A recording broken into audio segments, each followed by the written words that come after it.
ৱা কেনেকুৱা ধুনীয়া সঁচাকৈ দেই জাপানৰ মানে তোক এই কি বুলি কয় এইটো কিয়োটোৰ ইম্পেৰিয়েল পেলেচ ৱা আজি জাপানত আমাৰ চতুৰ্থ দিনত আহিছোঁ আমি কিয়োটোৰ ইম্পেৰিয়েল পেলেচলৈ ইম্পেৰিয়েল পেলেচ মানে আচলতে কি হয় ৰজা তেতিয়াৰ আগৰ দিনৰ ৰজা মহাৰাজাৰ এইবিলাক বাসগৃহ বা ইয়াত সাংস্কৃতিক কিছুমান কেন্দ্ৰ আছে লাইব্ৰেৰী আছে মন্ত্ৰী সভাৰ ঘৰ আছে আৱাস এই তাৰ পৰা ৱেটিং ঘৰ ৰংগমঞ্চ সাংস্কৃতিক কেন্দ্ৰ এই গোটেইখিনি মিলি একচুৱেলি এই ইম্পেৰিয়েল পেলেচটো হয় আৰু আগততো এইটো যথেষ্ট ডাঙৰ আছিল বুলি কৈছে তেওঁলোকৰ মতে আগত দীঘলে হেনো 5.2 কিলোমিটাৰ আছিলে আৰু বহলটো প্ৰায় 4.5 কিলোমিটাৰ আছিলে এতিয়া বৰ্তমান যিখন ইম্পেৰিয়েল পেলেচ এতিয়া যিটো আছে মানে এইটো প্ৰায় 1855 চনত ৰিকনষ্ট্ৰাক্ট কৰিছে এইটো হ'ল 450 মিটাৰ দীঘল আৰু ৱাইড 250 মিটাৰ আৰু 1869 চনত ইয়াৰ পৰা একচুৱেলি টকিঅ'লৈ যায় আৰু টকিঅ'ৰ যোৱাৰ আগলৈকে ইয়াত মানে 1331 পৰা 1899 500 বছৰ ৰজা মহাৰাজাসকল ইয়াত প্ৰায় আছিল আৰু ইয়াৰ আগতেও এই উত্থান পতন বহুত হৈছে একচুৱেলি 8th চেঞ্চুৰীৰ পৰাই এই কিয়োটোত ৰজাৰ ৰাজধানী আছিলে তো চাওকচোন কেনেকুৱা ডাঙৰ এক কমপ্লেক্স কম্পাউণ্ড চব তেতিয়াৰ দিনতে কেনেকুৱা এটা আৰ্কিটেকচাৰ বিল্ডিং এনেকৈ ৰাখিছিল এইটো হ'ল তেওঁলোকৰ এই কি বুলি কয় চেৰেমনিয়েল ফাংচনবিলাক য'ত কৰে তাত আৰু এনেকৈ বিভিন্ন এনেকৈ কাঠৰ কিছুমান গেট আছে প্ৰত্যেকটো গেটৰ এণ্ট্ৰিবিলাক বেলেগ বেলেগ হয় আৰু এয়া আমি সোমাইছোঁ য'ত চেৰেমনিয়েল ফাংচনবিলাক হয় সেইটোত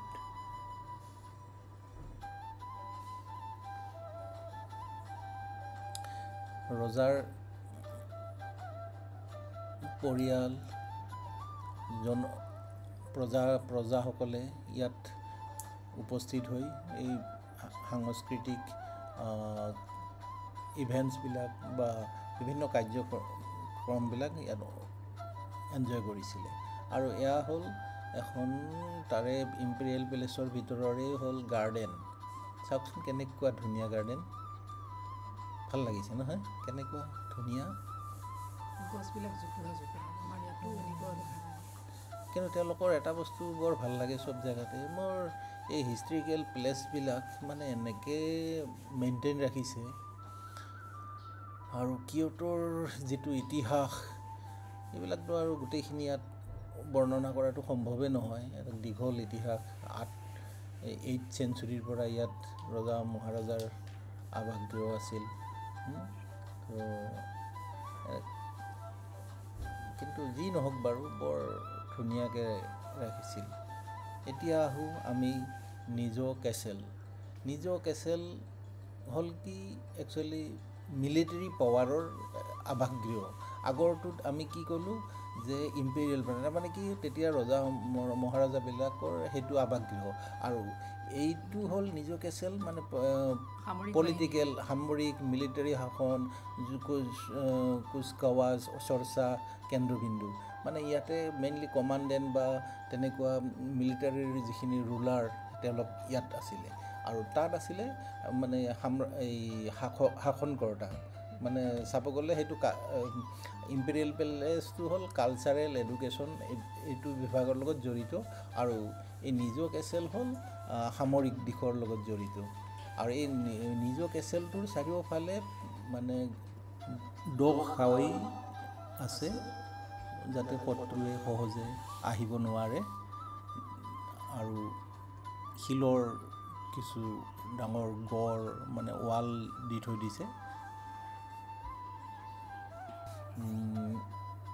ইয়াতো সেই একেই ধৰণে সাংস্কৃতিক বিভিন্ন ইভেণ্টছ বা চেলিব্ৰেশ্যনবিলাক কৰিবৰ কাৰণে তেনেকৈ ইয়াতো আৱাসগৃহ আছে তো মোটামুটিকৈ সামৰিক বাহিনী দুইটাই বৰ ধুনীয়া মানে চাব গ'লে ইম্পেৰিয়েল প্লেচটো যথেষ্ট ধুনীয়া আৰু নেশ্যনেল নিজু কেচেল এইটোও যথেষ্ট ধুনীয়া। চাওকচোন কেনেকুৱা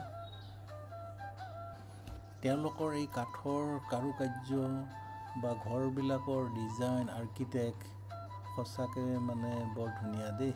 মানে তেওঁলোকৰ উৎকৃষ্ট কলাৰ এটা নিদৰ্শন বুলিয়ে ক'ব লাগিব। এতিয়া আহিছোঁ আন এটা ডেষ্টিনেশ্যন, কিয় মিউজো ডেৰা টেম্পুল। এটা বুদ্ধিষ্ট টেম্পুল হয়। ইয়াত ৰাতিপুৱা 6টাৰ পৰা গধূলি 6টালৈকে এণ্ট্ৰি দিয়ে। প্ৰায় 400 ইয়েনৰ এণ্ট্ৰি ফিজ এটা লাগে।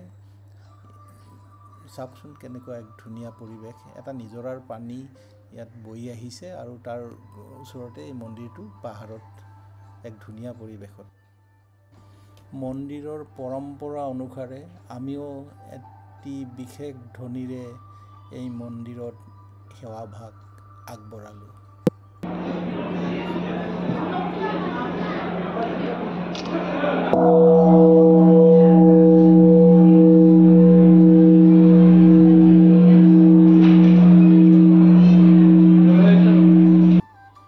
এই কিয় মিজু ডেৰা টেম্পুলটো হেনো যথেষ্ট পুৰণি। কেপিটেলখন ইয়াত অহাৰ আগৰ পৰাই হেনো এই মন্দিৰটো আছে আৰু যিহেতু পাহাৰৰ ওপৰত সেয়ে এটা ধুনীয়া ভিউ পইণ্ট হয়। গোটেই কিয়টো চিটিখন ইয়াৰ পৰা দেখা পোৱা যায়। চাওকচোন কেনেকুৱা এক ধুনীয়া মনোৰম প্ৰাকৃতিক পৰিৱেশৰ মাজত এই মন্দিৰটো। মন্দিৰত ঘূৰি থাকি 6টা বাজিবৰ হ'ল। এতিয়া লাহেকৈ মন্দিৰৰ পৰা ওলাইছোঁ। যোৱা পথত এটা গাঁৱৰ ঘৰ দেখুৱাইছোঁ আৰু আজিৰ ভ্ৰমণ 4ৰ্থ দিনৰ ভ্ৰমণসূচী আমি ইয়াতে সামৰিছোঁ। Bye bye.